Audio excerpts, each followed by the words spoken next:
চিকু সোনা, এই তো শপিং মলে চলে এসেছি, অনেক মজা লাগছে, অনেক মজা লাগছে। তুমি থাকো রাজুর কাছে, আমি একটু ওই দিক থেকে আসছি। আরে আমি তো আজকে হিরোর মতো করে সেজে গুজে চলে এসেছি। এখানে আজকে একটা সুন্দরী মেয়ে পটাতেই হবে। এই তো দেখি একটা মেয়ে আছে, যাই ওর পাশে বসে যাই। আরে লোকটার তো হাব ভাব আমাকে ভালো লাগছে না, লোকটার ধান্দা ভালো লাগছে না, যাই ওর কাছ থেকে উঠে পালাই। বাবা ভালো লাগে না।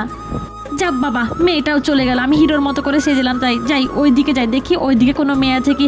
আরে এই তো একটা সুন্দরী মেয়ে এইদিকে হেঁটে আসছে, যাই আমি চশমাটা লাগিয়ে আবার হিরোর মতো করে সেজে নিই। বাবা রে বাবা, মেয়ে মানুষের এত অ্যাটিটিউড, ডাকলাম তাও শুনলো না, কিসের জন্য ডাকছে। যাই আমি ওই দিক থেকে পালাই। আরে ডাকলাম তাও চলে গেল। আরে লোকটার চোখে চশমা ছিল, কিসের জন্য ডাকছিল, যাই শুনে আসি। আমাকে কিছু বলছিলেন? আরে আপনি আমাকে ডাকছিলেন, আমি বুঝতে পারিনি আপনার কথা। সরি সরি, চলেন আমার সঙ্গে। বন্ধুরা, তোমাদের ভিডিওটি ভালো লাগলে অবশ্যই একটা সাবস্ক্রাইব করে পাশে থাকবে।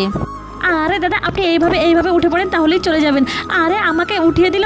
যা হোক বাবা, আমি একটা ভালো কাজ করলাম।